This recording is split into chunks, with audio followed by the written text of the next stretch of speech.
join us in the darkness, Skullhead.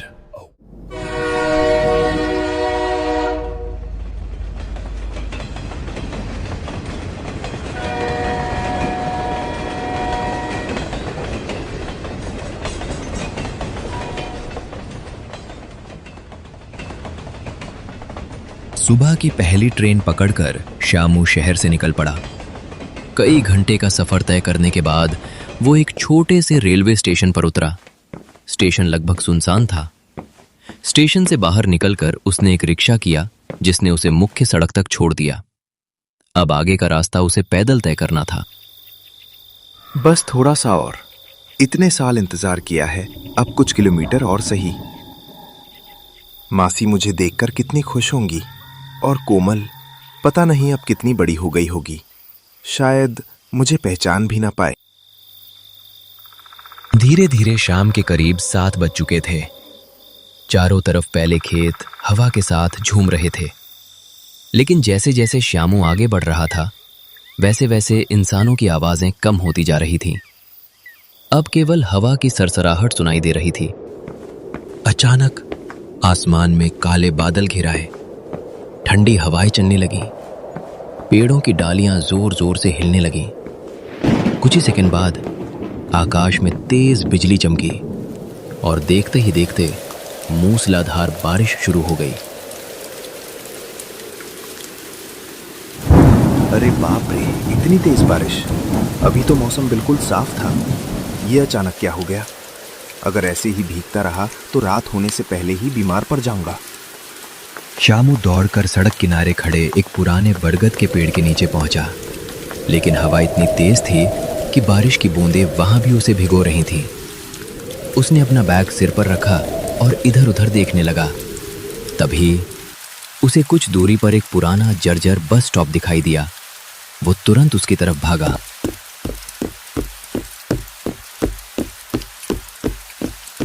बारिश अब और भी तेज हो चुकी थी। बिजली की हर चमक पूरे इलाके को कुछ सेकंड के लिए रोशन कर देती और अगले ही पल चारों तरफ फिर घना अंधेरा छा जाता।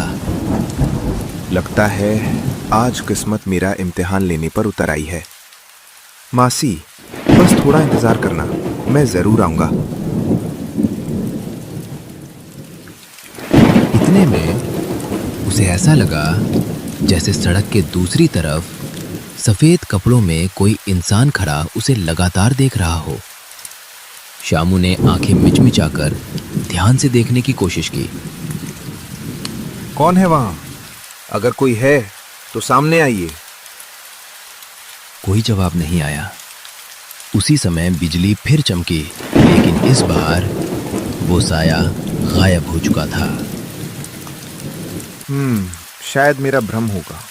सुबह से अकेला चल रहा हूं, इसीलिए दिमाग भी अजीब अजीब बातें सोच रहा है। करीब 15 मिनट बाद बारिश धीरे धीरे कम होने लगी। हवा अब भी चल रही थी। सड़क पूरी तरह भीग चुकी थी। कीचड़ फैल गया था। पेड़ों से लगातार पानी टपक रहा था। श्यामू ने अपने कपड़ों से पानी झाड़ा, बैग उठाया और फिर हिम्मतनगर की तरफ चल पड़ा। बारिश के बाद पूरा रास्ता और भी ज्यादा डरावना लगने लगा था। दूर दूर तक कोई इंसान दिखाई नहीं दे रहा था। केवल झींगुरों की आवाज, मेंढकों की टर टर और हवा की सीटी जैसी आवाज, मानो पूरा जंगल किसी अनजाने खतरे की चेतावनी दे रहा हो। कितनी अजीब जगह है, इतनी बड़ी सड़क, लेकिन एक भी आदमी नहीं। ना कोई गाड़ी, ना कोई घर, ना कोई दुकान। उम्मीद है मैं सही रास्ते पर ही जा रहा हूं।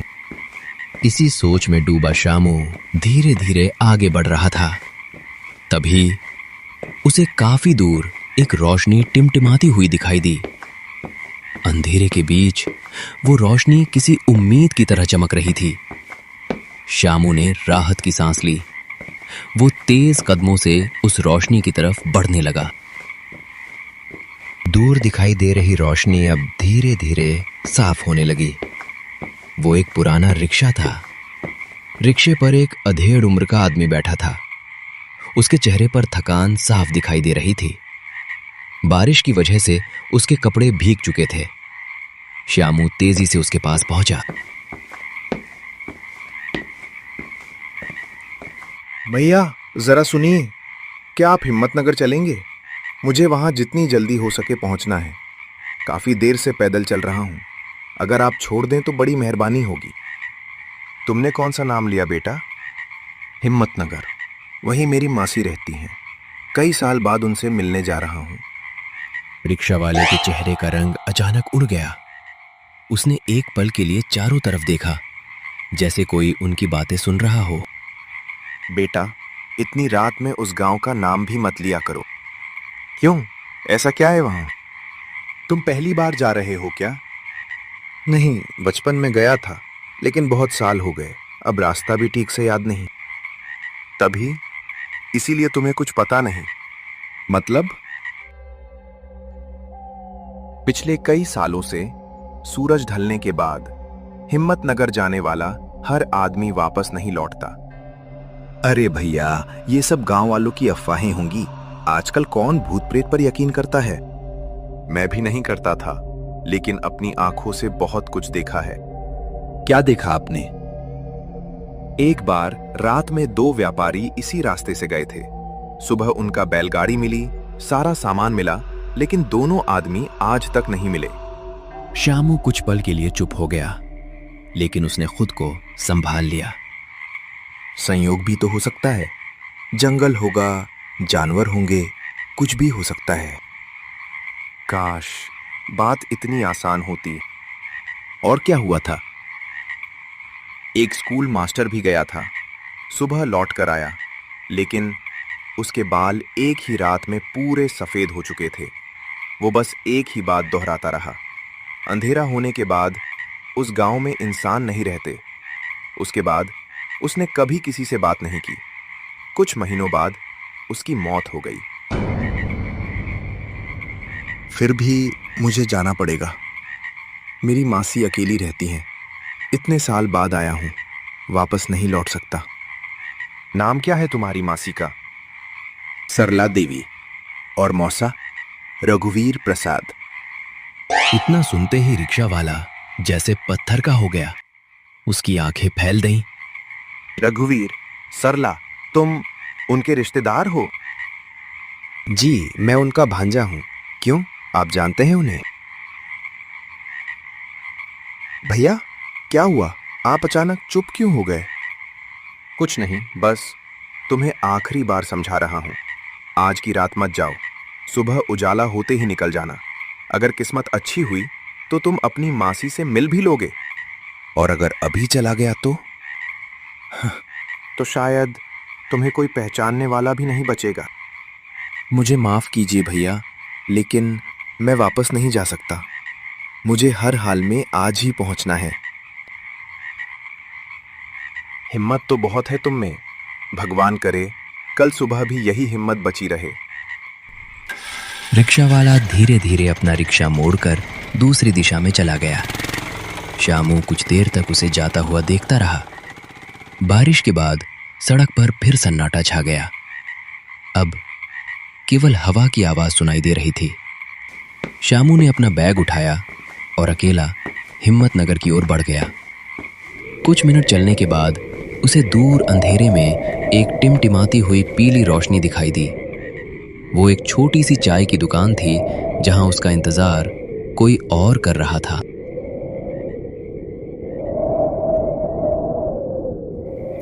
जैसे जैसे श्यामू उस रोशनी के करीब पहुंचा, उसे एक छोटी सी पुरानी चाय की दुकान दिखाई दी। लकड़ी की टूटी हुई मेज, मिट्टी का चूल्हा और उसके पास बैठा लगभग 70 साल का एक बूढ़ा आदमी, जो बिना ऊपर देखे चुपचाप चाय बना रहा था। दुकान के चारों ओर गहरा सन्नाटा पसरा था। नमस्ते काका। आ गया बेटा। मैं जानता था तू यहां जरूर आएगा। ये सुनकर श्यामू कुछ पल के लिए चौंक गया। आप मुझे जानते हैं? हम पहले कभी मिले हैं क्या?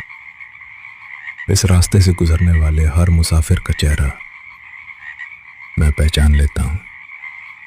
बैठ, पहले चाय पी ले, रास्ता बहुत लंबा है। धन्यवाद काका।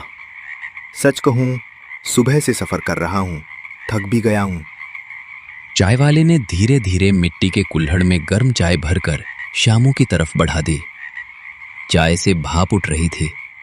अदरक और इलायची की खुशबू पूरे माहौल में फैल गई। श्यामू ने पहला घूंट लिया।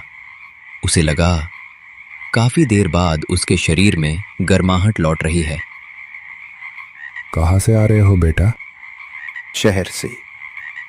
और जाना कहाँ है? हिम्मतनगर। मेरी मासी वही रहती हैं। हिम्मतनगर सुनते ही चाय वाले का हाथ वहीं रुक गया। चूल्हे की लकड़ी धीरे धीरे जलती रही, लेकिन बूढ़ा बिल्कुल शांत हो गया। कुछ सेकंड तक उसने कोई जवाब नहीं दिया। क्या हुआ काका? आप अचानक चुप क्यों हो गए? बेटा, कुछ जगहों का नाम धीरे लिया जाता है, जोर से नहीं। क्यों? क्योंकि कभी कभी अंधेरा भी सुन लेता है। ये सुनकर श्यामू हल्का सा मुस्कुराया। लगता है आप भी उसी रिक्शा वाले की तरह डरावनी बातें करेंगे। उसने भी रोका था। जी, उसने भी कहा रात में वहां मत जाना। और तू नहीं माना, है ना? मासी से मिलने की जिद है। इतने साल बाद आया हूं, अब वापस नहीं लौट सकता।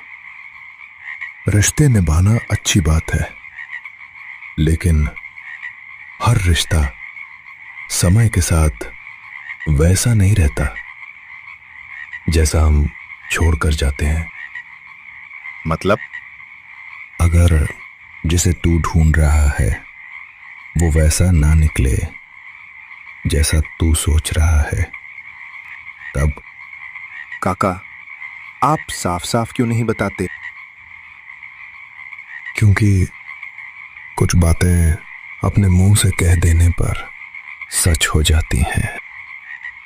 क्या आप हिम्मतनगर गए हैं?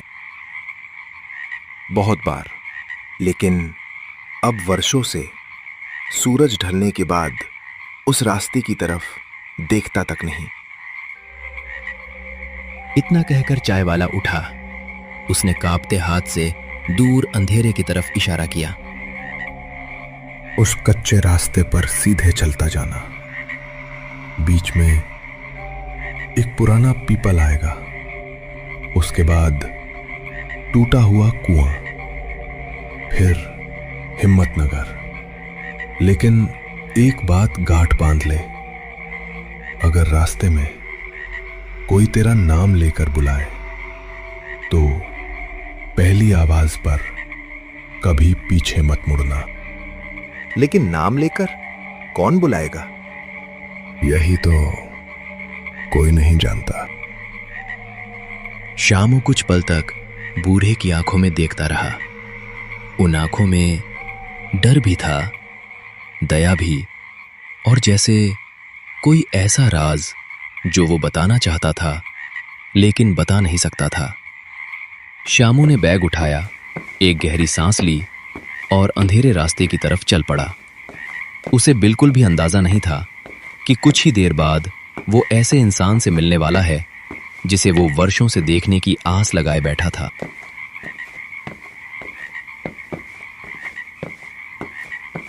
ये रास्ता मुझे कुछ कुछ याद आ रहा है। बचपन में मैं यहीं से भागते हुए खेतों में चला जाता था। मौसा जी मुझे पकड़ने के लिए पीछे दौड़ते थे और मासी दूर से आवाज लगाती थी, शामू गिर जाएगा बेटा। कितने अच्छे दिन थे वो। अचानक हवा का एक तेज झोंका आया। पेड़ों के सूखे पत्ते उड़ने लगे। उसी समय पीछे से किसी ने बहुत धीमी आवाज में पुकारा, शामू। श्यामू एकदम रुक गया। उसे अचानक चाय वाले की बात याद आई। अगर कोई तेरा नाम लेकर बुलाए, पहली आवाज पर पीछे मत मुड़ना। उसका दिल जोर जोर से धड़कने लगा। नहीं, ये मेरा भ्रम है। मुझे पीछे नहीं देखना चाहिए। वो दोबारा चलने लगा, लेकिन इस बार आवाज पहले से ज्यादा साफ आई। शामू, रुक बेटा। अब आवाज बिल्कुल जानी पहचानी लग रही थी। वो आवाज उसे बचपन की याद दिला रही थी। शामू खुद को रोक नहीं पाया। धीरे धीरे उसने पीछे मुड़कर देखा। सामने सफेद धोती कुर्ता पहने, हाथ में पुरानी लालटेन लिए एक आदमी खड़ा था। चेहरे पर हल्की मुस्कान, लेकिन आंखों में अजीब सी चमक। अरे शामू, क्या सच में तू ही है? मौसा जी आप? शामू खुशी से दौड़कर उनके पास पहुंच गया। उसने झुककर उनके पैर छुए। जीते रहो बेटा, इतने सालों बाद आखिर तुझे हमारी याद आ ही गई। मौसा जी मुझे माफ कर दीजिए। मैं कई बार आने वाला था, लेकिन पढ़ाई, फिर नौकरी की तैयारी, फिर हालात, समय ही नहीं मिला। समय बेटा, समय किसी के पास नहीं होता, निकालना पड़ता है। सच कहूं तो मैं हर साल सोचता था इस बार जरूर आऊंगा, लेकिन हर बार कुछ ना कुछ हो जाता था। तेरी मासी आज भी तेरा इंतजार करती है। जब भी कोई शहर से आता, वो सबसे पहले यही पूछती, मेरा शामू आया क्या? ये सुनकर शामू की आंखें नम हो गईं। मासी आज भी मुझे याद करती हैं। बेटा, रिश्ते अगर सच्चे हों तो सालों की दूरी भी उन्हें खत्म नहीं कर सकती। और कोमल, वो कैसी है? अब तो मेरी उम्र की हो गई होगी। ये सुनते ही मौसा कुछ सेकंड के लिए बिल्कुल शांत हो गए। उनकी मुस्कान धीरे धीरे गायब हो गई। क्या हुआ मौसा जी? मैंने कुछ गलत पूछ लिया? नहीं, बस समय ने बहुत कुछ बदल दिया है। मतलब? घर चल, सब बता देंगे। रास्ते में पुरानी बातें नहीं करते। इतना कहकर मौसा आगे चलने लगे। शामू भी उनके पीछे पीछे चल पड़ा, लेकिन चलते चलते उसे एक अजीब बात महसूस हुई।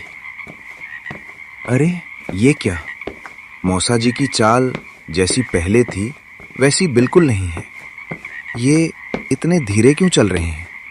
और इनके पैरों की आवाज भी नहीं आ रही। शामू ने नीचे देखा। गीली मिट्टी थी। उसके अपने पैरों के निशान साफ बन रहे थे, लेकिन मौसा के पैरों के नीचे मिट्टी बिल्कुल वैसी की वैसी थी। कोई निशान नहीं। शायद अंधेरे की वजह से मुझे ठीक से दिखाई नहीं दे रहा। थोड़ी दूर चलने के बाद एक पुराना बरगद का पेड़ आया। मौसा अचानक वहीं रुक गए।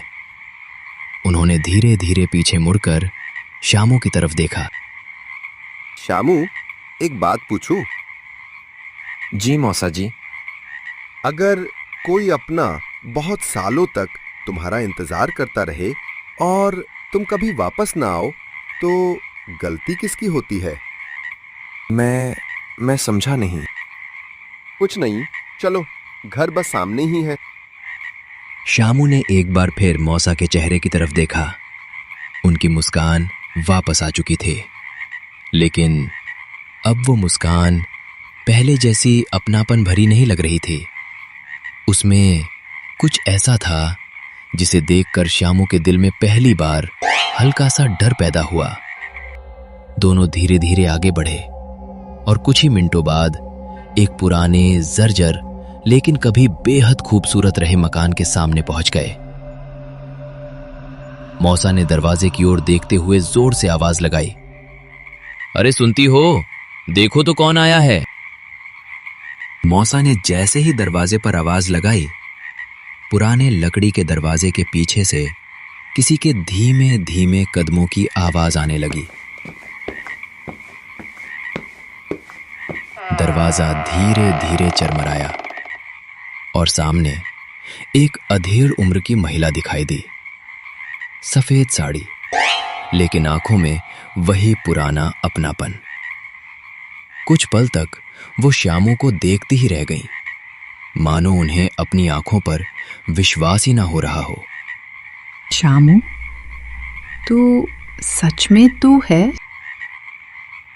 मासी, मैं आ गया। बहुत देर कर दी ना आने में। इतना सुनते ही मासी की आंखों से आंसू बह निकले। उन्होंने पैदल जाकर शामू के पास खड़ा हो गया। पगले, इतने साल एक बार भी याद नहीं आई हमारी।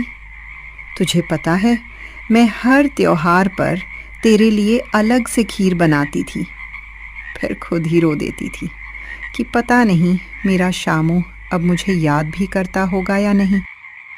ऐसा मत कहो मासी, मैं हर दिन आपको याद करता था, बस जिंदगी ने मौका ही नहीं दिया। मौका नहीं दिया या तूने निकालने की कोशिश नहीं की? गलती मेरी ही थी, मुझे पहले आ जाना चाहिए था। चल, जो बीत गया उसे भूल जाते हैं। आज तू मेरे घर आया है, बस यही मेरे लिए सबसे बड़ी खुशी है। अरे, बाहर ही सारी बातें करोगी क्या? बच्चा सुबह से सफर करके आया है, अंदर तो आने दो।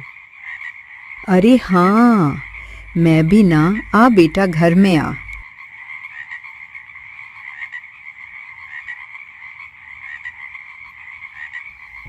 शामू ने जैसे ही घर के अंदर कदम रखा, उसे एक अजीब सी ठंड महसूस हुई। बाहर गर्मी थी, लेकिन घर के अंदर मानो बर्फ जैसी ठंडी हवा बह रही हो।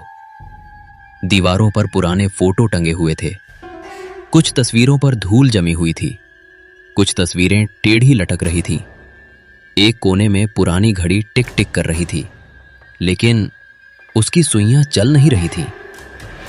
घर पहले से काफी बदल गया है। समय सब कुछ बदल देता है बेटा, घर भी और घर वाले भी। मासी की ये बात सुनकर शामू कुछ पल के लिए चुप हो गया। मासी, कोमल कहाँ है? वो दिखाई नहीं दे रही। अगर मुझे देखेगी तो कितना खुश होगी। ये सुनते ही मासी का चेहरा अचानक उतर गया। उन्होंने एक पल के लिए मौसा की तरफ देखा। मौसा ने भी नजरें झुका ली। कुछ सेकंड तक पूरे घर में सन्नाटा छा गया। वो पास के गांव गई है, कुछ काम था, आ जाएगी।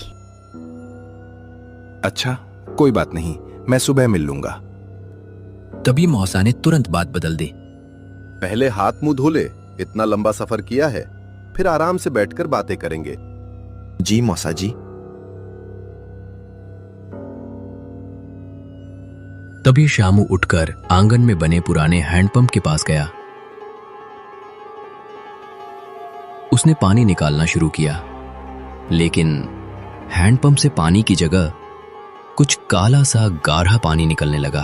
अरे, ये क्या? शामू घबराकर पीछे हट गया। उसी समय मासी की आवाज आई। क्या हुआ बेटा? शामू ने दोबारा हैंडपंप की तरफ देखा। अब वहां से बिल्कुल साफ पानी निकल रहा था। अभी तो काला पानी निकला था। क्या मैंने गलत देखा? क्या सच में हैंडपंप से काला पानी निकला था, या शामू की आंखों का धोखा था? लेकिन अगर वो सिर्फ भ्रम था, तो हिम्मतनगर पहुंचने से पहले रिक्शा वाला और चाय वाला उसे बार बार क्यों रोक रहे थे? मौसा के पैरों के निशान मिट्टी पर क्यों नहीं बन रहे थे? और कोमल का नाम सुनते ही मासी और मौसा अचानक खामोश क्यों हो गए? इन सभी सवालों के जवाब और हिम्मतनगर का सबसे भयानक रहस्य कहानी के अगले भाग में सामने आएगा। अगर आप जानना चाहते हैं कि शामू के साथ उस रात आखिर क्या हुआ, तो चैनल को अभी सब्सक्राइब कर लीजिए और बेल आइकन जरूर दबाइए, क्योंकि पार्ट 2 में ऐसा सच सामने आएगा जिसे जानकर शायद आपकी भी रूह कांप उठे।